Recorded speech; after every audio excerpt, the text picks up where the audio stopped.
అర్థం ఏంటంటే, ఈ భక్తిహీనుడు కలిగిన ఆలోచన కలిగి ఎవరిలో ఉంటుందో ఆ వ్యక్తికంట దేవుని మాట లక్ష్య పెట్టే మనసు ఉండదు.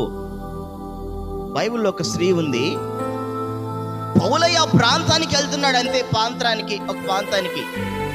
ఆమె రంగులు అమ్ముకుంటుందండి. చెప్పండి అందరూ కలిసి, రంగులు అమ్ముకుంటుంది.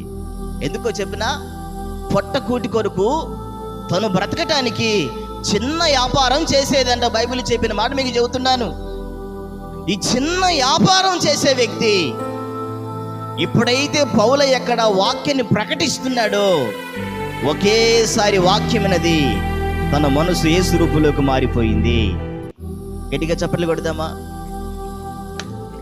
గట్టిగా చప్పట్లు కొడదామా?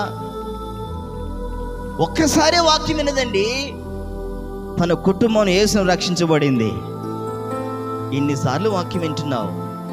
నీ భర్తను ఇంకా నువ్వు మార్చలా, నీ పిల్లలను మార్చలేకపోతున్నావు, నీ కుటుంబ వ్యవస్థ ఇంకా దిగజారే స్థితికే వెళ్ళిపోతుంది. కారణం తెలుసా? నువ్వు వాక్య దృష్టి కనుమరుగైపోయింది.